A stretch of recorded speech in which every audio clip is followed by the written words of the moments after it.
Welcome back to our fourth episode of the Seattle Fire Department Fire Connect podcast series. I'm Kristen Hansen, Public Information Manager for the Seattle Fire Department.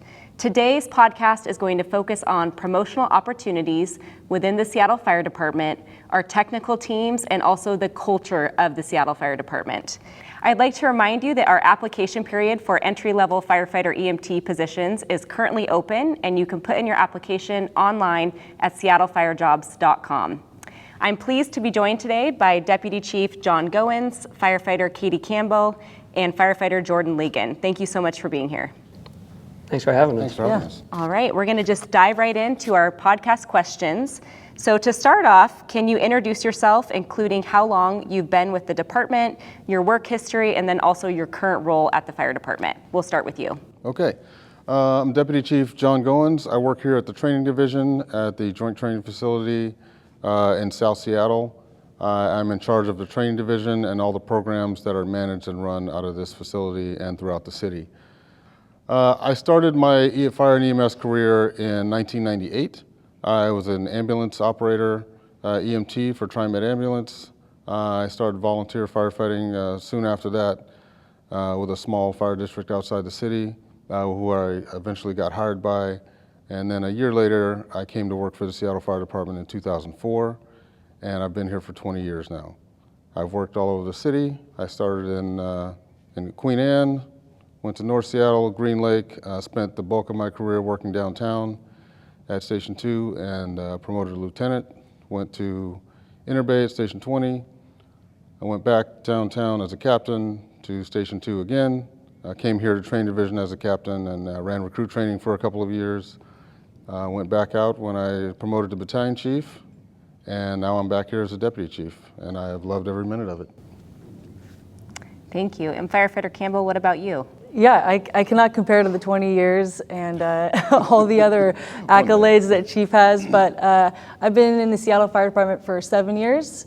I started my career in the 5th Battalion at Engine 33 and Ladder 12, and then did a stint on Aid 5, which riding the aid car at another downtown company, and then went to Engine 25, where I stayed at Station 25 for 4 years, and I was on the ladder truck there, and then have been the last 2 years at Rescue 1 in Soto.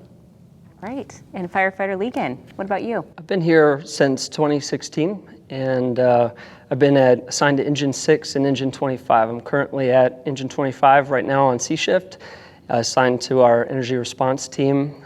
Prior to coming to Seattle, I worked for another fire department in the Washington, D.C. metro area, and worked also as a trauma tech in a hospital in Boulder when I was going through architecture school. So I've been a firefighter since 2009, so about 15 plus years, going on 16 years, and it's been pretty awesome. Blessed to do this work. I love it. And let's rewind this back to the very beginning of when you first became interested in the fire service. Can you tell me what inspired you to pursue this profession? Well, I'm one of those lucky ones. When I was a little boy, I wanted to be a firefighter. I lost that interest for a little while. I thought when I was a teenager I wanted to be in business or something like that. I thought I wanted to work downtown, drive a nice car. And I realized what you had to do those jobs wasn't what I was interested in. And I also realized that what I like to do involves working with people and involves doing things that I think are important. I found that in the fire and EMS service. I like to say I never really liked a job until I started doing this kind of work, and I haven't worked since 1998 because it doesn't feel like it. Cool. I have been, previous to Seattle Fire, I was in wildland for about 11 years. So I worked on hand crews and then was on a hot shot crew and eventually was a smoke jumper, and love the physical aspect of that job and the way that it stretched me. It's a super unique community as well, but one of the challenging things about that job was that it kept me away from a lot of my people. I was pretty committed in the summer to always be working, and it tended to be a seasonal job, so I found myself missing connection with people and service in that way, and firefighting on the structural side was never something that I aspired to do. I have a degree in education and taught prior to Wildland and loved the connections with young people and thought I was going to do that. And ultimately had an opportunity. I was jumping in the North Cascades and there was a fatality fire. Seattle has a CISM team that came to support over there for those wildland fires. And I met Kim Leroy, and who is a legend in the fire department, I would say, for Seattle, who's done a lot of incredible work around mental health and wellness. And I had a buddy there that is also now in the Seattle Fire Department as well. And we were kind of like, maybe we could apply together. And I was, putting in a name with a pal and didn't know I wanted this job as much as I wanted it after I started preparing to do well for the interview. And so, that was kind of the journey. It wasn't top of mind, it wasn't something, but what drew me to this job was that I would have time to show it for my people. I knew that it was going to physically stretch me and challenge me in ways, and I've continued to put myself in positions that do that every day here, and the community aspect, the team aspect, and being able to be around for the people I love is really the reason why I chose this job. So. Yeah, I have a similar roundabout story as well. I was in architecture school in 2009, 2008 when the housing market crashed and jobs were kind of hard to come by. My cousin is a battalion chief in Colorado where I grew up and suggested I come out and ride along with him for a little while. And, he knew I was trying to find some work with buildings specifically. And he's like, hey, you might give this a shot. And so I hung out with his crew for a handful of days on one of my winter breaks, and I was hooked. I had grown up near a firehouse, so it was something that I had thought about, but didn't know actually how to get involved in it. Didn't know what steps to take to get into that line of work. And what he did was kind of help march it out for me and explain some of the things that I loved to do and how those aligned with what they do every day at work. The aspect of community and service, being able to be a part of the community that you live in a different way, to be able to do things that are physically challenging, mentally challenging. All of those were parts of my life because I was an athlete and my whole life, and then in through college. And I wanted to be able to continue some of that. I just didn't know how. And so I applied and got a job, like I said, on the East Coast first. But while I was there, I met some folks from the Seattle Fire Department, one of whom is my current officer, and they turned me on to our department and the city and all of the challenges that working for a major metropolitan area have. Like Seattle has all of that in spades, and it's pretty neat because I was hearing that from them. You'd see the Seattle Fire Department out there in the world on social media or in the internet, and it's just a well-known department. But having that inside look there really helped sell me to like, hey, I'd like to be here. I'd like to work in this city, the historic city, all of the challenges as you could possibly want as a firefighter. We have them here.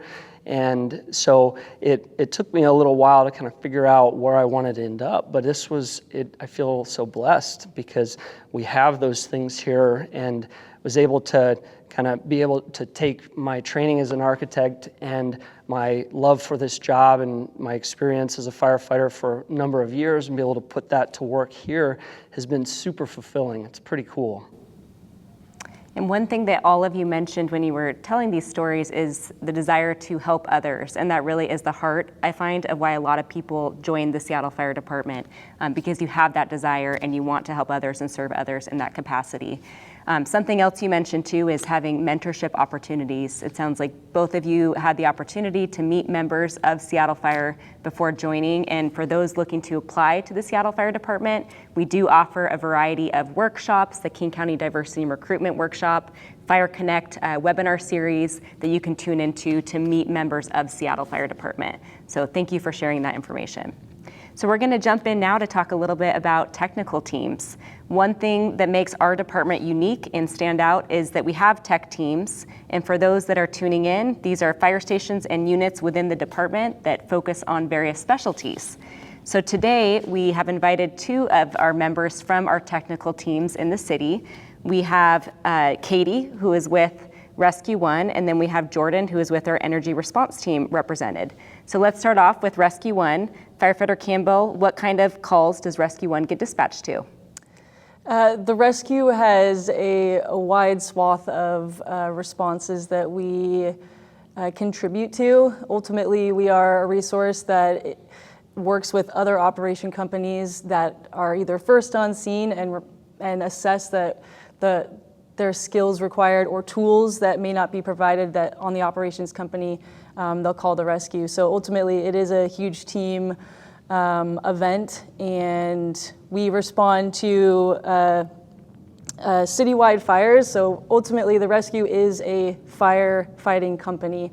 It's a priority, and it's something that we prioritize to be really good at, is fighting fires first. And then we provide support with vehicle accidents, extrications, elevator rescues, tunnel rescue, confined space, structural collapse, dive responses. Am I missing anything else, guys? All of the things. Oh yeah, rope rescue. They cover gaps, and Yeah. they support the operations companies and be able to fill in with a higher level of expertise in some of these nuanced rescue tasks or Yeah. profiles that that's kind of what our special operations companies, all of the teams have some version of a niche like that help support the greater mission of the department to come to the aid of those who call and be able to solve real problems, sometimes complex ones, which is what your company seems to do Yeah. on a regular basis. Yep. So we spend most of our day really training on all of those skills that I just shared, and the company has a lot of knowledge and history with all of those responses, and it's a pretty incredible space to learn. It's a lot to learn and to take in. It's my second year there, and I feel like the average feeling comfortable at that company, people would say, is around 5 years, that they're starting to kind of get it. They don't know everything, but, the more you know, the less you know. But it is a incredible place to work, and it is an expansive use of skills and teamwork and relying on others, and it's a pretty cool place. And that's a lot of complex skills you just mentioned. Trench rescue, tech rescue, confined space rescue. Can you talk to us about what does the training look like to become a member of Rescue One? Yeah, I think what is also very unique about this fire department is that you don't need to have a ton of skills coming into the company. There are a lot of character traits that we hope for people to have to come down to the company, people who like to work well with others, that are teachable, that, it's always nice to have somebody with structural collapse experience or structural architect stuff, anybody having life experience that can come to the company, but you don't need to have these skills that the company will teach you all of it. And so the training itself is a lot. You come down and basically there's probationary shifts. There's 16 shifts on any specialty company, and it basically is a way for the company to get to know you and for you to get to know the company. And there's typically a task book associated just to help. There's so much to give you, and the 16 shifts just will start you, start you on the path. And so, we cover basics of most of those skills initially, and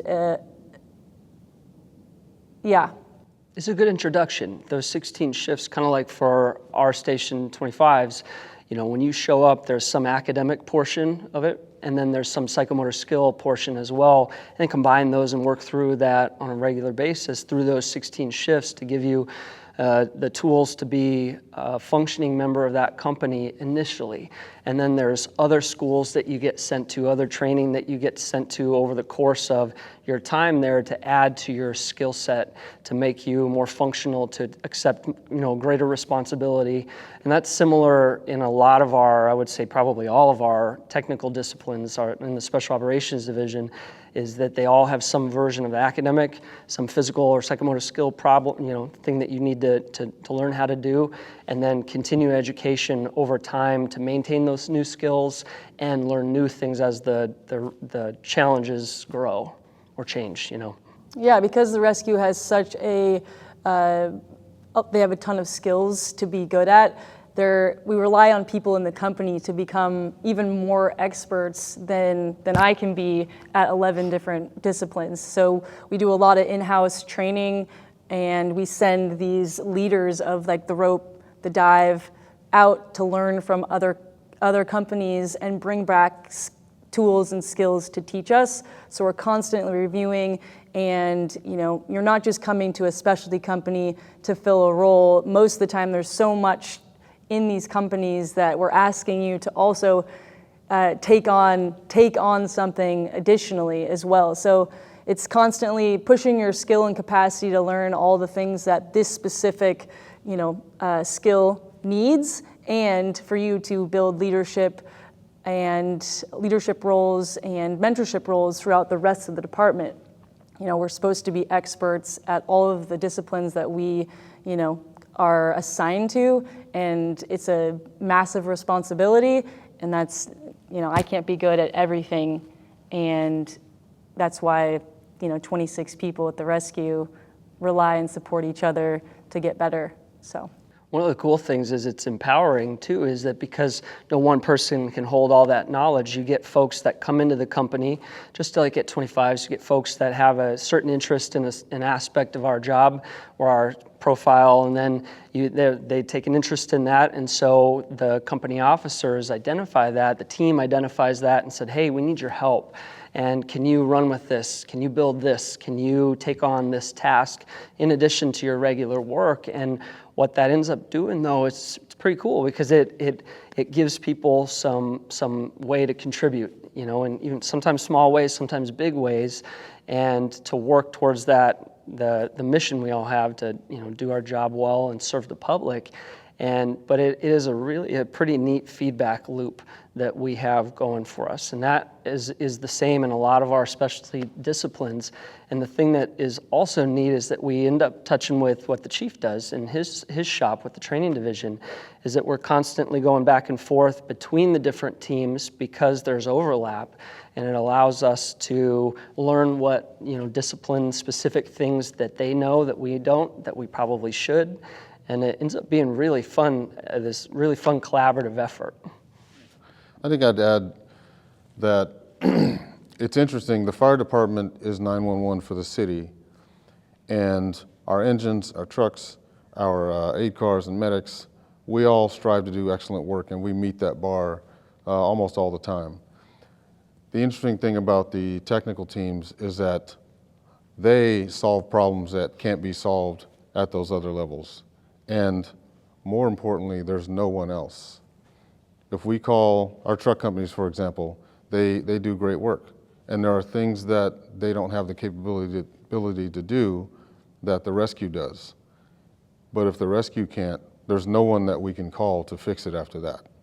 So it's a huge responsibility to take on these extra tasks, because you're the only one available in a timely manner to take care of it. And that goes for all of them, for our Marine units, for our energy response team, technical rescue or decon, and every team we have, there's no one else beyond that can be here in any reasonable length of time. So it's important that we are specialized at these things, and that we take on these responsibilities and excel at them, because there's no one else to come get us. That is a huge responsibility that you've undertaken, being on these tech teams as well. And I think our community is really reassured to know how much training goes in to fine tune these skills. And like you said, that we have so many experts in different areas across the department. It really highlights the teamwork of the Seattle Fire Department and how we all come together towards a common goal. So let's talk a little bit about Fire Station 25 and the Energy Response Team. For those that aren't familiar with the Energy Response Team, back in 2018, this was a partnership between the Seattle Fire Department and Seattle City Light. It was a first in the nation partnership between an electrical utility and a fire department. So we have really paved the way in Seattle for other departments across the nation. Can you tell us a little bit more about the Energy Response Team and what types of calls you get dispatched to? Yeah, so to my knowledge, we've had some version of a partnership that goes back even further than that, 40 years. We had a unit called Power 25 that was funded by City Light years and years ago.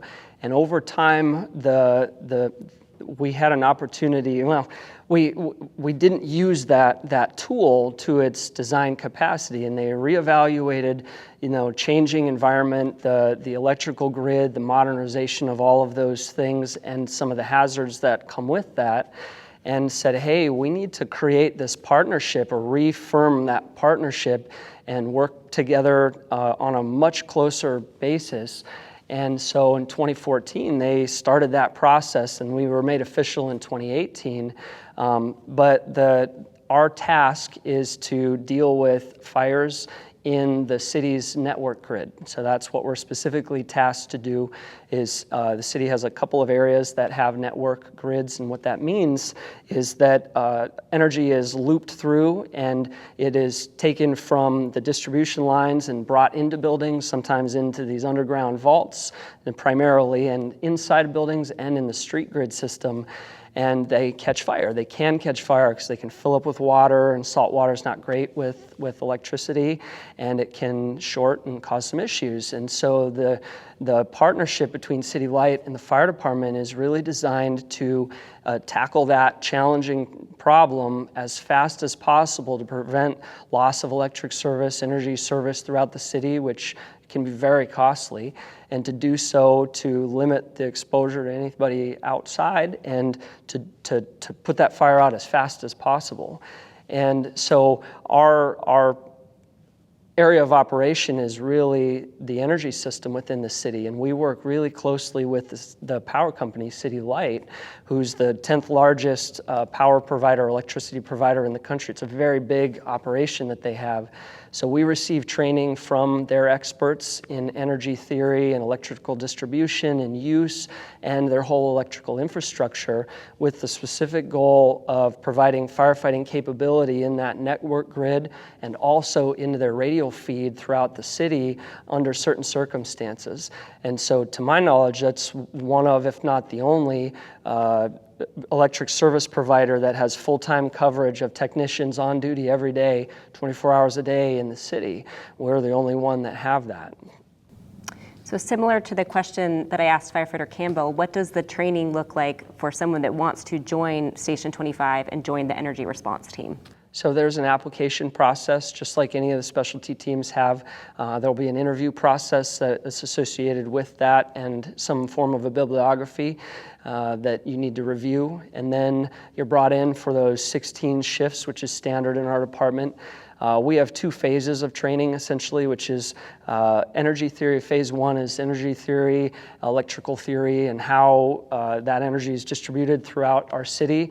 And it dives into the details of the fixed electrical grid, things that we have here, that infrastructure, and what our memorandum of understanding, or MOA, works through, and where our specific lane is. And then we have phase two, which is this new and emerging problem of lithium-ion battery fires, e-mobility, and transportation devices, including vehicles, that tangentially touch on the electrical grid.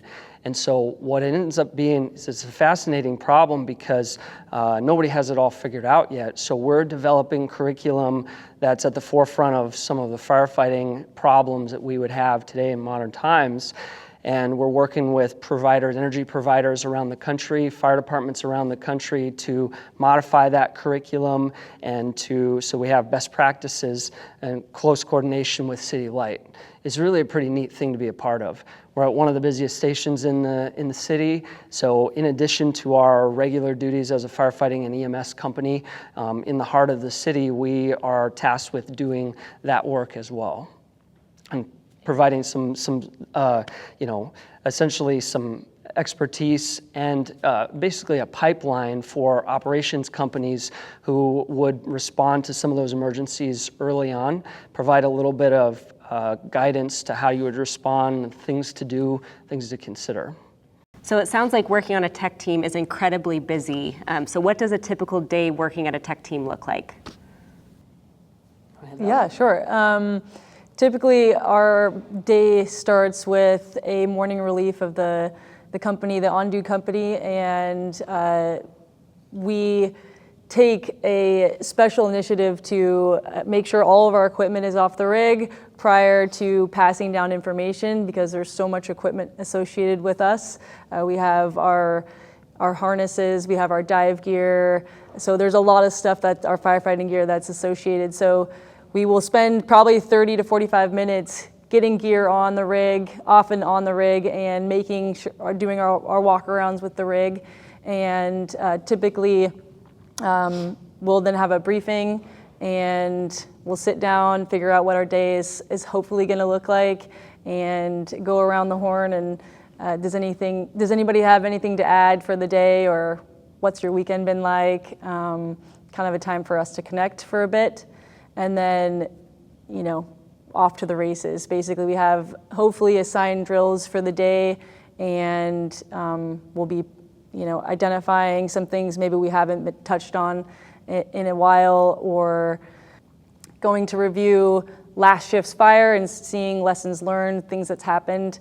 And while we're doing all of our training, we're doing EMS runs as well, AFAs, so automatic fire alarms. So we're trying to get our training in the midst of everyday operations. Yeah, we're similar. Day starts early. Folks get on the rig early, around 7, 7:10, 7:15, and do that shift change, pass on of what did you do yesterday, what equipment you use. We have some specialty equipment as well related to our discipline of those energy fires in the network spaces. So we have another apparatus that we have to check, Energy One, which has an 8,000 pound tank of CO2. So we check that equipment out as well, and some of our confined space rope equipment as well. That's similar to what the rescue has, because we work together in that space. And we have a number of other apparatus at the station as well. That's common throughout the city, is because the way the department has distributed resources. We check, an extra chief's buggy, a mobile ventilation unit, another aid car that's at the station as well. So all of the rigs get checked there. We have some version of a roll call. Days get planned out pretty fast. Days get filled up pretty fast. We do a lot of work with Chief in the training division with the acquired structure program. So sometimes we're going around the city to help scout buildings out for that program. We have a couple of extra tasks because we're the station captain's shift on C shift. So managing the rest of the crews there that ends up coming along for our day as well. Our days fill up. We always get coffee too, though. Got to work that in. So part of the training at Rescue One is the dive team program. Can you tell us a bit more about that? Yeah, absolutely. One of the huge training chunks coming down and a requirement is to dive at the rescue. We do all subsurface water rescue, and ultimately that program starts with a swim test, and you have to achieve a specific point on that swim test. And that's really the start. And then we have a 5-week dive school, in-house dive school that is every day, that basically is starting you off with basic dry suit skills, just being in the water, and then a series of stress inoculation. And it's a pretty unique, I've been through some challenging experiences. My smoke jumper training was very physical and mental, and I would say that the first day that I finally got our dry suit on and my full face piece and all that stuff with the dive gear, I was like, this is uncomfortable. And kind of like, I don't have to like this, I have to tolerate this if I want to be at the rescue. And the first week was like, it was a lot for me. And I think part of what's really special about coming to the rescue is that we want people that are willing to work hard and press some of those resiliency levels. And if we're struggling, there was so many people trying to support us if we're like having some sort of mental stress about whether or not we want to do this. We're not trying to push you out of this program, we're trying to give you tools. Hence, we started the mindfulness program here that we've really tried to push throughout the department, and it really started with having somebody in my dive school struggle with continuing on. So I think that's super unique and something that's special about being at the rescue is that we want you in and we're going to protect this space in which people are willing to come down and put themselves out there. And we're surrounded by water in Seattle with our lakes and the Puget Sound, so having that element as part of the rescue is so critical to the safety of our residents. We're going to transition a bit to Chief Goins, and we're going to talk a little bit about promotional opportunities within our department and also about the culture of our department. So the first question I'd like to ask is, can you give us an overview of how the fire department is organized in regards to rank and file? Okay. The fire department, as most people know, is set up in a paramilitary fashion, which means we have a rank structure and a chain of command that's fairly rigid. That is because typically orders given on the fire ground have to be followed. Everyone has to understand the plan and everyone has to follow the orders that are given so that we can operate safely and solve the problem. And there's not really a lot of time for discussion during that time. So our rank structure is the very first rank that exists is recruit firefighter. Outside these walls that we're within right now, there are a bunch of recruits outside learning to be firefighters right now. They have not yet graduated the program to become what are then probationary firefighters, and they spend the remainder of that first year being on probation and learning the job of the firefighter and proving their skills and their retention of those skills throughout that year and learning new skills along the way. After the first year, when you complete probation, you are now a firefighter. That means you have completed all the requirements to become a firefighter, and now you are operating with your crew and operating as a full-fledged member of the team. You still have a lot to learn, you still have a lot to achieve, but this is a time where you can start proving yourself and learning the skills you'll need to progress throughout your career. After a few years, after 5 years, you can promote to the rank of lieutenant. Lieutenant is the first level supervisory rank that is in charge of a fire unit. So every engine or ladder truck has an officer, and that officer may be a lieutenant or a captain. The lieutenant is the first level of supervisory rank in this department. Next after that is captain. There's one captain per unit. So Engine 25, for example, has a captain that firefighter Legan mentioned, and 3 lieutenants on all the other 3 shifts. The captain is in charge of that unit and may also be in charge of the whole station, depending on if it's a single house or a double house. One of those captains will be in charge of the overall station operation as well. After that, you go to battalion chief. Battalion chiefs are in charge of a battalion. A battalion is a geographic section of the city with a few fire stations in it. Could be 4, 5, 6, 7 stations that are all under the purview of that battalion chief. That battalion chief works on shift, just like everyone else. I failed to mention that we work 4 different shifts, A, B, C, and D. And those are 24-hour shifts. And A platoon works on A, B on B, and so forth. So typically, you'll be assigned to one of those shifts, and that's where you'll operate. Battalion chief was in charge of all the units on that shift in that battalion. After that is deputy chief, which is a rank I've achieved. There are 4 deputy chiefs that are in charge of each of the platoons citywide, and there are also deputy chiefs that are in charge of different areas of the fire department, like training division where I am. and the fire marshal's office or fire prevention division and so forth. And after that, you have assistant chiefs and the fire chief. And each of the assistant chiefs is in charge of a major division of the department, and the fire chief obviously is in charge of the entire department. For folks that are looking to get in, obviously focusing on recruit training is your first and only priority. And after that, your first and only priority was working on being a probationary firefighter. The first few years of your career, that is where you can start deciding what you want to do with the rest of your career. One of the paths that is also available is, one, our tech teams who we're talking about here. And you can be in those as a firefighter, as a lieutenant, as a captain. You can be a paramedic. The Seattle Fire Department is very known worldwide for our paramedic program and the successes we've had with that. And to my knowledge, I don't think there's a better paramedic program in this nation. People fly from all over the world to come and see how we do things here. What we are into is a process of constant improvement. And so that applies to the whole department. We are always trying to get better at all the things we do.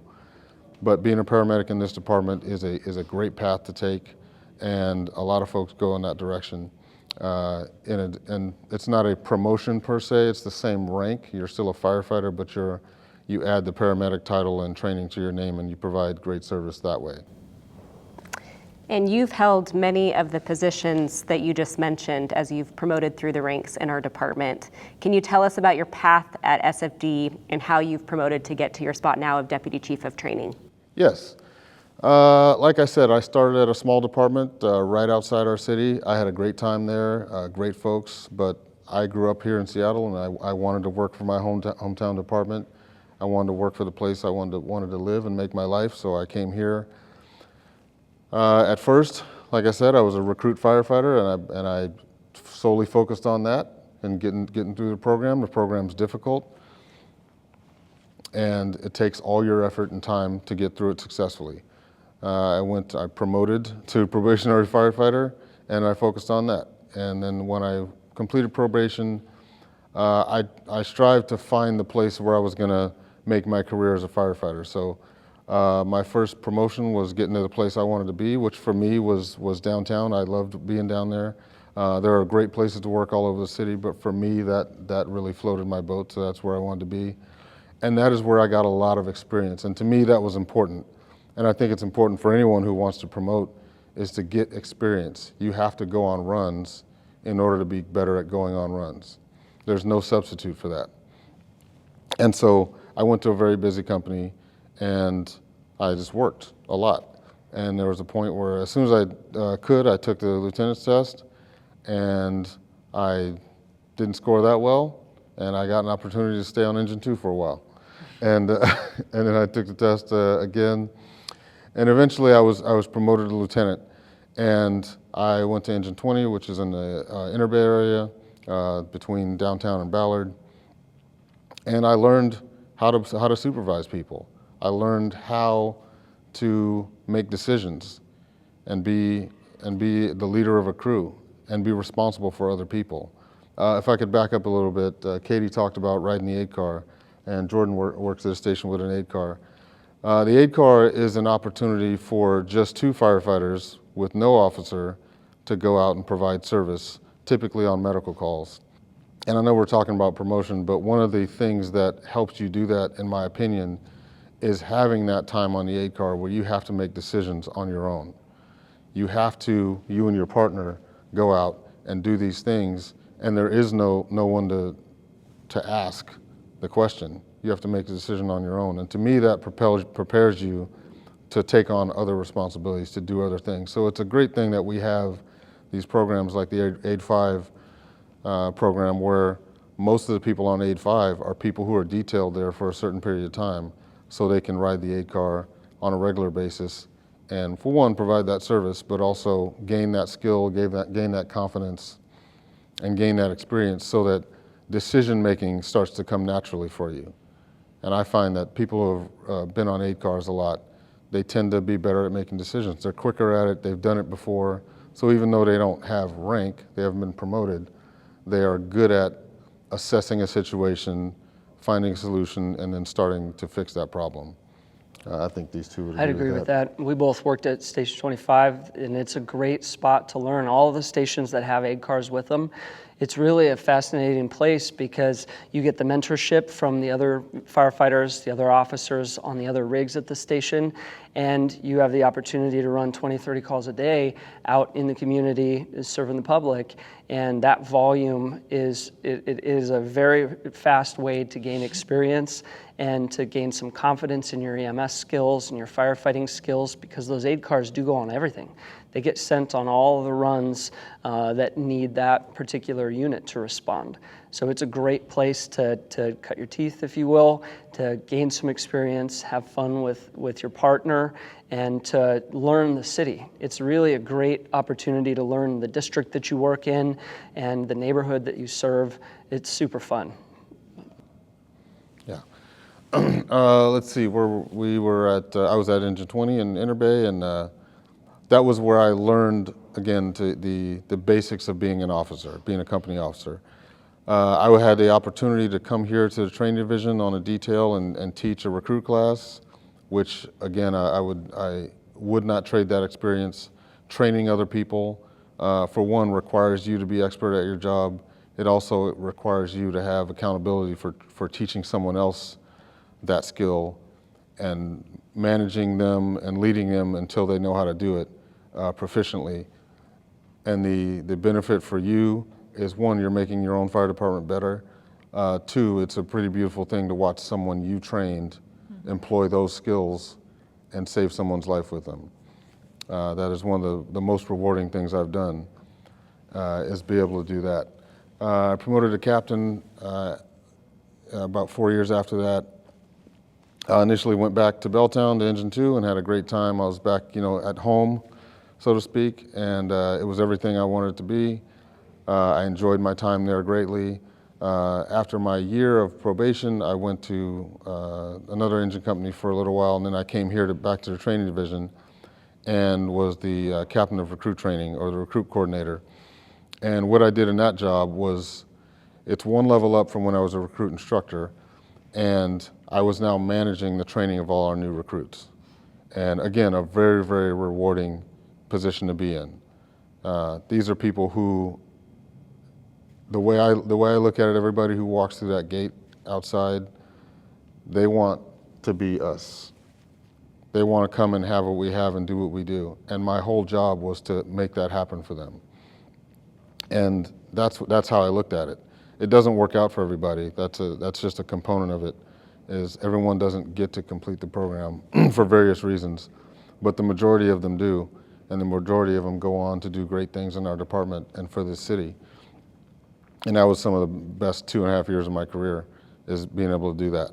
I got to meet some great people, got to help some people through some challenges, and I got to move this department forward and help us do what we need to do for the public. Next, I went out as a battalion chief and was in Battalion 7, which is West Seattle. A great place to work. All the battalions are great. We have 5 geographic battalions that cover each part of the city, and working out here was awesome. The great part about being a battalion chief, once you realize that you have, interestingly, a lot of control and less control at the same time, and your leadership skills and your persuasive skills become more important, because you don't see everybody throughout the day and you don't get to directly manage them, but you have to give them your intent and you have to make your expectations known as a leader. And it is also very rewarding to have made those expectations known and trained with your folks, and then watch them perform as we talked about, as we trained on, and have everybody on the same page. It was also another very, very rewarding thing for me, and I hope for the folks that I was working with. Your job as a battalion chief is to take care of your crews so they can take care of the public. And if you give them what they need, they give the public what they need, and everyone in that equation is getting what they want. And that was always my goal, doing that. And then I applied for a deputy chief position, and the fire chief was gracious enough to provide me with this opportunity. So now I'm here in charge of training division, and it's a great place. It's interesting. It's somewhat isolated because it's way out here on the south end of the city, but everybody comes here every day. So I get to see all these folks. They come visit me at my house, and I get to visit with folks all the time while we're taking care of business here at training. So it's a good thing. And with your background of mentoring so many firefighters through recruit training, and then also thinking about people who are currently in our application process, what advice would you have for folks who want a similar trajectory of promoting in the fire department? Well, so there's a prescribed procedure for promotion. It takes 5 years. You take the test. You read the books. You take the test, and you wait until your number's called. I would add something to that, is that you need to be proficient. You need to be good at this job, and you need to care about it. You need to earn your place besides just taking the test. I think I have 2 great examples here next to me that whether they want to promote or not, they both would be great at it. And they've earned that. Their reputation precedes them. When people talk about either one of these folks, they would love to work for them or work with them. And I think that's the type of reputation, demeanor, and quality you want to cultivate within yourself before you promote, in my opinion. And everyone has a different personality, and not everybody is going to make friends everywhere they go, but that's not what I mean. I mean, people want to trust you, and when they trust you, they'll follow you. And if they don't trust you, you're going to have a hard time leading them. So I think that's the most important thing, is to build trust. And one of the best ways to build that is to be competent, be a good teammate, be proficient at your job. So where if I ask Jordan to go outside and do a task for me, I can forget about it because I know he's going to take care of it. If I ask Katie something and she tells me her answer, I trust that her answer is correct. That is a huge part of what makes one a competent employee, someone you trust, someone you want to be around, someone you want to work with. Because I can't think of everything. As a lieutenant, as a captain, as a chief, I can't do it all. I can't know it all. And I can't do anything without these people. So what I do now is I ask people to do things, and I trust that they're going to do it. And the only way I can do that is if I have the right people working with me. So you have to be that right person to begin with, and then work your way up in the ranks so that people feel that same way about you when you get there. Thank you for sharing that insight and advice to our new firefighters and then also folks in our process. Let's transition back to tech teams. Can either of you provide examples of a significant incident that you've been dispatched to that required the expertise of your unit? Firefighter Campbell, we'll start with you. Yeah, honestly, I've been at the rescue for a very short time of 2 years, and I can't just name one. We go on a lot of vehicle extrications that require different stability, support, and/or tool assignments. We've been on rope rescues off of Discovery Park. We've done confined space rescue at the base over here on the south end of Seattle. I would say that there are too many to really say significantly, ones that are good outcomes and ones that aren't great outcomes. But ultimately I loved what Chief said, that we're constantly trying to grow and get better. The way that we are drilling and the way that we show up on calls, we practice so that we don't make those mistakes in real time. And when we do, we talk about it and own them and get better the next time, because that's just part of our reality too. So I would say for this, the biggest load right now is that we went citywide with fire response, and it's an incredible opportunity as someone being under 10 years in the fire department that really gets to see almost every fire in the city, and whether I actually get to do work at that job or not, I get to be on scene and see what other people are doing and creating more slides for myself and tools to try to think about what would I do if I was here in this scenario. And we've had some significant fires in the city where there are rescues, and I feel blessed and grateful to be a part of them and to have the skills I do just based on being able to show up and being asked to perform those skills at work. And sometimes we're gonna talk about culture, but I haven't been in a learning environment that the rescue creates just based on solely that we have to do this and we have to practice so that we can be good at this. And so I think to some degree it creates this, here's your vulnerabilities and you're gonna mess up, and like I said, just owning those mistakes and coming back at them and trying it again. I'm a 5'4" woman who I would say, and the guys might hear this, I would say I'm fitter than them, but I'm not stronger than them, and I'm not taller than them. And there's just ways that I have to, use my body and my skills and rely on my pals that are bigger, stronger than me at times. And I think that those responses that you're asking about are happening, on the weekly, if not daily for us, 3 fires a day some days. And, it requires a lot of mental fortitude and strength and leaning on others. And, I would say the significant ones are the fires that we're going on every day, so. I'd echo Katie's sentiment as well, that the learning environment at Fire Station 25 is not unlike these other technical disciplines as well, 27s, 36s, that have a specific thing that they need to know about. And that requires you to practice and to figure out the edges, figure out where our operation might be weak and how we can make it better, where we need to add, or take away, and be able to adjust based on these problem sets. And that is the thing that I think is really cool. No one incident stands out. We respond.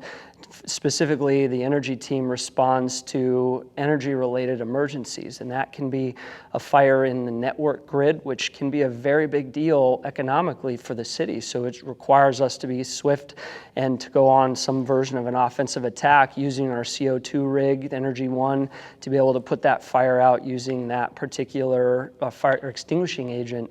But it also allows us opportunities to lend some of that expertise to operations companies out in the outlying areas. So no one incident stands out, but what does stand out is what Katie mentioned, is that kind of learning environment that is fostered at firehouses like ours is something that I'm super proud of. And it's neat because you can see that skill level show up on real emergencies in real time. And it's the result of hard work and folks that care, that want to dive into the details, want to learn more about our specific disciplines and be better for those we serve. Another program at the Seattle Fire Department is our Acquired Structure Training Program, which I know you've personally put a lot of hard work into. Can you tell us more about what this is and what benefit it provides to our members? Yeah, we might be unique in the United States in that we get a fair number of buildings. Seattle's a growing city, and we're tearing down a lot of buildings and building new things. And those buildings that are scheduled for demolition are an opportunity for training. So I'm personally real close to this program because of my training as an architect. When I got on the fire department some years ago, we didn't have the training staff we do now. We had less people in that shop. And so it was an opening that some folks, my mentors, said, hey, you have this training, would you contribute? Would you go out and find some buildings? And we've grown that program over the years to something that we're all really proud of. And now we have a whole team of people who operate under the chief of training here that do this work to facilitate real training in existing buildings. And it's super fun because that building gives us an opportunity to replicate things and situations and built environment features that we can't do at our training facility. So it allows real-time training. We have a training framework and a learning model that allow us to scale our training at these sites in a whole host of different and unique ways that provide real reps for our firefighters. And one of the coolest parts about it is that it is a way to interact with our community. When we're out training in the neighborhood, we have folks and kids that come out and ask us, what are you doing? And we have an opportunity to outreach and explain this is what firefighting actually is. This is how we do these particular tasks. Would you like to see? And we're able to show some of those things, and they can watch their firefighters practicing to get better. And that, I think, is one of the, and I think all three of us have interacted with that program over the years. I think everybody would say that it is a program that we're all proud of because we've all contributed to it. It's not just one person, it's all of us working together to facilitate real training in these buildings, and it's super fun. And getting that real world training when it's not an actual emergency is so important to fine tune those skills for firefighting to efficiently fight fires when the real time comes. So thank you for all of your work on that. The chief danced around it too, you know, when talking about promotion, but that program allows us to get real reps and to build the slideshow and to help mentor. It allows all of us to contribute our firefighting knowledge. Firefighting is kind of challenging to pin down as like, what exactly do we need to know to do this work? Because it requires a whole host of skills. You need to know a lot about a lot of things. And training in the environment that we would actually operate in allows us to make those connections way faster, allows us to do that work and to be quicker on the fire ground when it's really time sensitive. Yeah, I think, oh, go ahead, Katie. No, Chief, you. The one thing that is great about it is we have a great training facility. This place is the envy of a lot of fire departments, I'm sure, because of its size, because of the structures we have here and the resources we have available. And our city has been very generous to us in providing this. That being said, most of our firefighters have seen this place multiple times, and they know they know how the buildings are laid out. It's very hard to make it different. So once you've seen it a few times, it's very, very valuable to, one, see a different place, and also see a place that is that is real. It's an actual building that we could have had a fire in. We may have had a fire in it years before, you know, or recently. And so it's a valuable tool to be able to use real buildings to train our firefighters in. And we're even in the process of transitioning some of our regular training to these buildings when we can, just to make that even more realistic and more valuable for our members. Yeah, I was just going to add the confidence that it can bring to a firefighter, or for myself, speak for myself, just being able to do something. Maybe you've made this bigger deal. You haven't been able to do that skill in real time with real material in a while, and it's maybe bigger than you think it is. I think it, and I've seen that it can be a confidence builder, and I think that's huge also with folks that don't get to see these buildings very often or aren't going to that many fires. So I just think I appreciate the work you guys do, and yeah, thanks. And it's fulfilling too. You know, Katie mentioned it, and the chief did as well, but how we've found ways to contribute to our organization. This is, you know, for me, this is one way that my training, my job prior to becoming a firefighter lends itself to the work we do here. And it's incredibly fulfilling because you now have a personal stake in, you know, educating, and as an educator, you know, Katie can resonate with that as well, that is a way to give back and to provide some form of a service to our organization using your unique skills. And I think that if folks listening took away one thing from our conversation right now, would be that all of us, we're looking for folks that have a diverse skill set, that have things that we don't have, that make us better, because that's really what the citizens expect, is that 4 people, 8 people, a dozen people show up to their emergency, and that no one person has the answer, but together we can problem solve. And you know, those acquired structures are really just a vehicle for us to do more of that work, to practice, to be better. And you're leading into the next question really well, because many people that join the fire department don't have any background in the fire service. So all of this can be brand new to them from day one walking into recruit school or being part of our fire prep programs. So what can you tell us about the culture of our organization? We hear the word family thrown around a lot. What does that mean to you, and just broadly about the culture? Well, I think unlike a lot of workplaces, the fire department is structured more like a family in that we care about each other to a different level than a lot of folks do. Our work shifts, for most of us, are 24 hours long. And if you work in an office, per se, you will see someone at 8 o'clock, do your work, have lunch, get off at 4 o'clock, and you're done.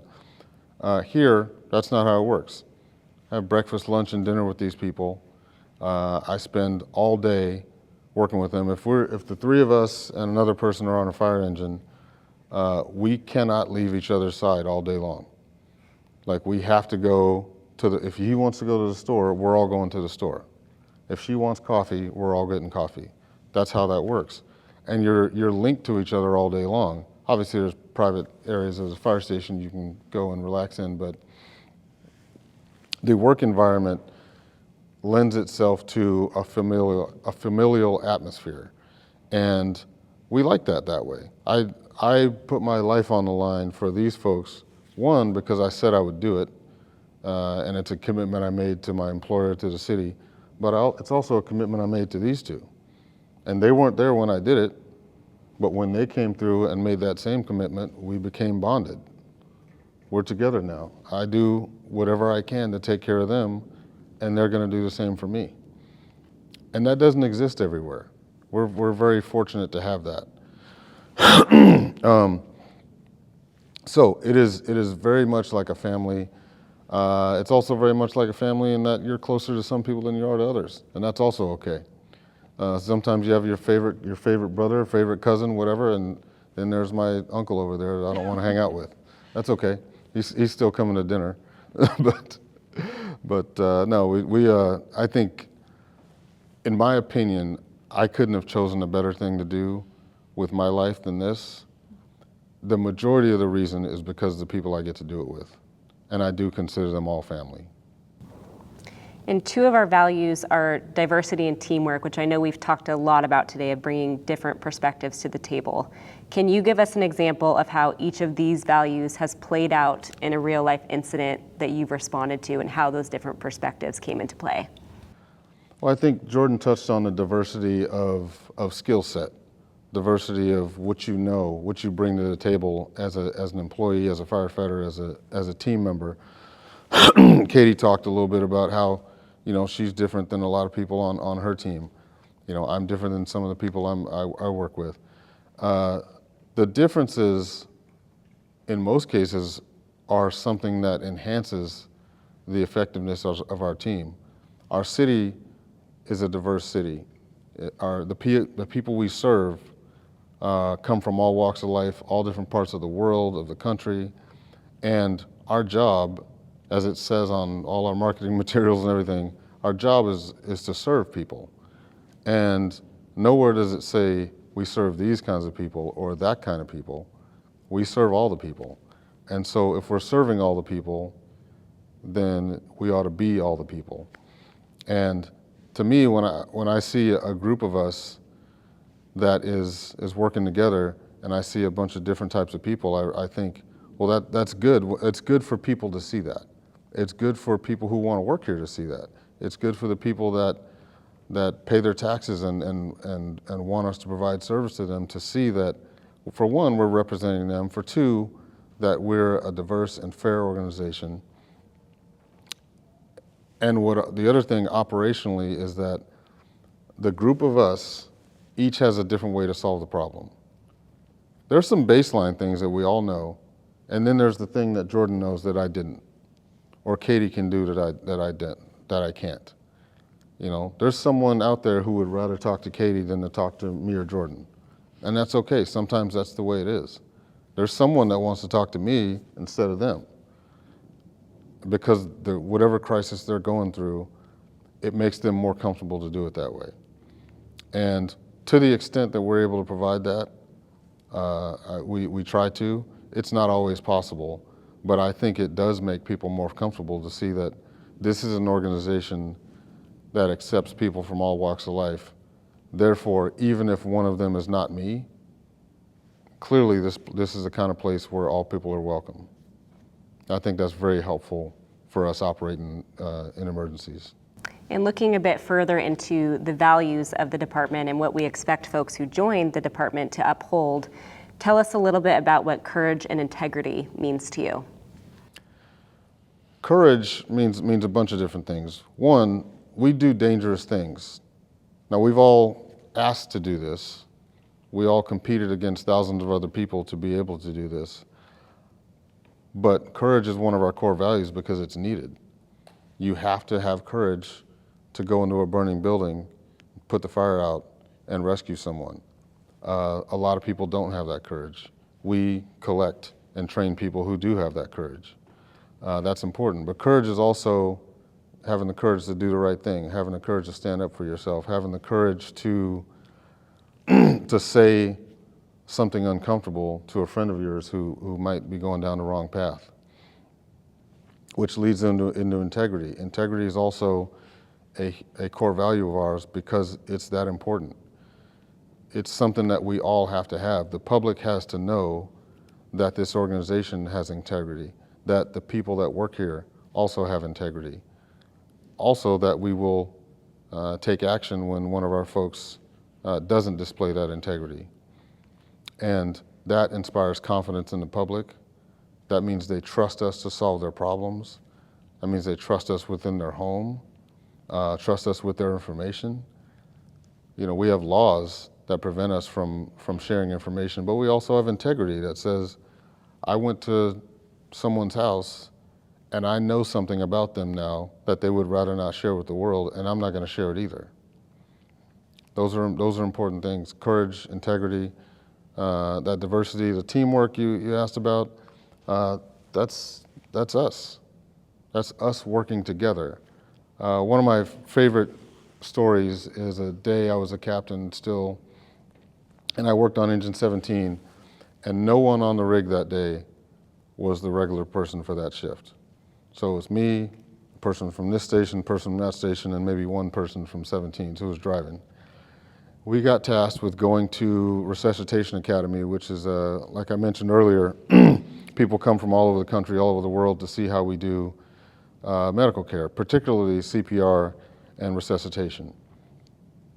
And a chief called up, or actually captain called up and said, hey, I don't know if you know this, but you guys are supposed to go to Resuscitation Academy and do a presentation on CPR, or do a demonstration of CPR. Okay. And none of us have worked together. None of us, you know, we all know each other, but I don't work with these people, they don't work with me. And we show up, us four on Engine 17, and two paramedics from whichever medic unit showed up. And we gave a CPR demonstration for this room of assembled doctors and medical professionals. And I believe our CPR rate measured by the monitor was 98%, which is phenomenal, it's great. And they asked us, you know, like, well, you guys must work together all the time. Like, no, never worked with any of these people, but we're all trained the same way. We all have the same expectations. We have our diversities, but we also have the things that are common, which are our skill sets, the things that are important to us, the things that the department feels it's important for us to train on. And so that's why you could take four of us who don't work together and put us in a situation and we perform to an excellent degree, because that's the expectation here for one, but also because our training is good enough to where it doesn't matter which four of us you grab. We're going to take care of business anyway. None of us are born knowing how to do this job or born to do this job. We've all been trained and shown the way and shown how to perform some of these tasks. And that, you know, the courage and integrity part really go also back to just showing up and doing hard things and being okay, being uncomfortable, because that might be what it requires. And that's something that we need more people to, want to say, I think I can do that. And if you think you can do it, then we'll train you to do it. And we'll provide the tools. Our organization does a great job with that, to provide all kinds of learning opportunities and career advancement opportunities if you can show up and work hard and have a good attitude and want to be part of the team that we've assembled. There are all kinds of opportunities for it. And as we conclude today's podcast, we weren't able to have all of our tech teams represented as panelists, so I'd like to ask each of you to cover just basic level of the other tech teams that are offered in the Seattle Fire Department and also other divisions. So firefighter Legan, we'll start with you. Can you tell us about the fire boats, the Marine unit, and the decon unit? I know that I would butcher some of this, and they're going to watch this, but I'll try my best in that every one of those teams are similar to ours in that they have some academic requirements and some psychomotor skill requirements based on the discipline. So for our fireboat team there, they are required to know a whole lot about maritime safety and maritime operations through being able to pilot boats, operate our large fireboat vessels that protect our harbor on the freshwater and the saltwater side. And the Marine team is an arm of the fireboat in our larger operations in that they're tasked with dealing with sinking vessels and fires aboard ships, which is a unique challenge here in Seattle because we have so many ships of all sizes and we have coastline on every front of our city. And the decon team functions as an arm of the hazmat team. And to be able to do that work, all three of those teams, in addition to Rescue 1, 25s, all have some requirements that are job specific that end up making their work really interesting. You can dive into and get into the weeds as far as you want in any of those disciplines. The sky's the limit, really. And Firefighter Campbell, can you tell us more about the hazardous materials team? Yeah, so hazmat is made up of 13 technicians, and they run mostly, they have an aid car, a truck, an engine, and they have, just like all of us, have specialty apparatus that supports their specialty. I think that the main job for hazmat is to, when going on a response, is to confine, isolate, and mitigate. They're not really the cleanup crew, but they're trying to protect and isolate what's happening. They also have a huge role in our special events. So they are the ones that are, and I would say maybe the majority of how they continue to keep their skills sharp are by doing those events. And I never really worked for the hazmat. I was there on Aid 5, so also we'll butcher this, but it's another company that has a huge load of knowledge and keeping up skill. They work very hard to maintain a lot of equipment that I know maybe one thing that they've got on there. And so it's not an easy, just like all these other specialty companies, it's not an easy task to fill, and but it is a special family-like, I would say, in maybe more ways than other companies, just based on the responsibilities that we have and the ways that we support each other with gaps, people taking days off. These are all pretty much closed houses where you need to be assigned and working there. So I think that it contributes to being good at your job and stepping in when your buddy needs you to. And so, yeah, they do a lot, and the whole decon team supporting them. You know, I remember the radiation event that happened a couple years ago at Harborview. The hazmat team was the ones that were doing all of the main work and then working with the decon team for mass decon. So I know they do a lot of that. And they also work with a lot of the Navy. Like it's a broader spectrum than just the city of Seattle. They have a lot of resources and tools and folks that have worked on that company for a really long time. So yeah, just a... Yeah, it contributes to our all-hazard emergency response that the Seattle Fire Department provides the city and visitors of our residents and visitors of our city, and it covers a bunch of different layers. So each one of those specialty teams have a specific niche that they're responsible for, and they dive into those details, and then that contributes to the larger mission of our department. And so if you wanted to get involved in any number of those ways, there are innumerable opportunities within our organization to contribute. Yeah, I would add just that a lot of people that are part of our specialty teams and our tech teams, they are also active in other national teams, such as urban search and rescue. So they're in FEMA teams where they're deployed to natural disasters. So a lot of our hazmat techs, for example, they also provide that function for natural disasters. Our folks that are logisticians, they may have a CDL and drive a truck for USAR deployments, things like that. Our tech rescue folks will go out on earthquakes and whatnot and assist with those types of things. And hazmat, like they were talking about, supporting special events with monitoring and keeping large crowds of people safe. That is a function that they provide in conjunction with our police partners and other hazmat partners around the region. But we host a lot of events here. The largest venues for events in our state are here in the city of Seattle, all of them. So it takes a lot to protect all the people that are coming to visit our city, and our tech teams help to provide that and to take care of those people when they come here to visit with us. And could you talk a little bit more about the opportunities at the Fire Prevention Division and Fire Alarm Center? Yes. So I have not worked at either, but I have always been familiar, and I know lots of folks that do work there. So the Fire Alarm Center is where 911 calls come in for the fire department.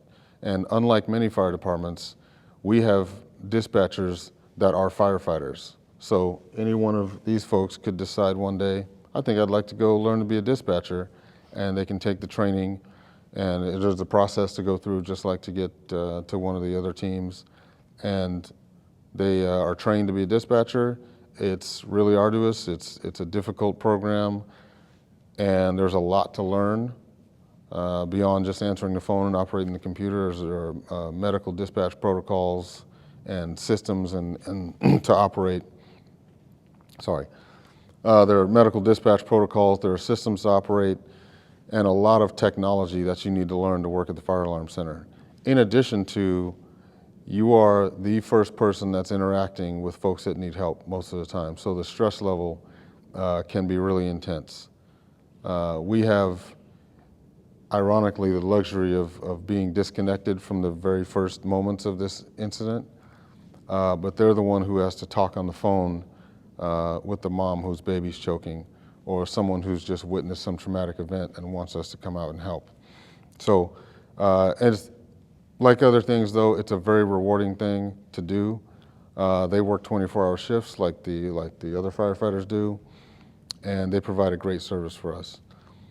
In addition to the fact that they're firefighters means that they understand who they're talking to, us, and what we need. So sometimes they can anticipate needs. So as an incident commander, for example, if I forget something, they may prompt me and say, Command, do you want us to do this? Yeah, I do actually, and I'm glad you reminded me. And not every fire department has that luxury of having folks like that. So I mean, that to me helps us be a better fire department. It gives our folks some diversity in their opportunities and the things they can do. Fire Prevention Division, that is staffed with firefighters, officers, and a chief who's a fire marshal for the city, who they keep our buildings safe. They administer our fire code and make sure that, and working with our building department to make sure that people or that companies are building structures that comply with the fire code and are safe for our residents and the folks that visit us here in Seattle. And that is also an opportunity, like I said, is open to firefighters, lieutenants, captains, and a couple chiefs officers as well. Right, and we also have rescue swimmers, a wildland team. The opportunities here are truly endless. I want to thank the three of you for being here with me today for this podcast episode. We are so excited that you were able to join us and share all of these insights, so thank you. Thank Thanks you. for the opportunity. Thanks. If you're interested in becoming a firefighter with the Seattle Fire Department, make sure to get your application in at seattlefirejobs.com by November 29th. Thanks for tuning in.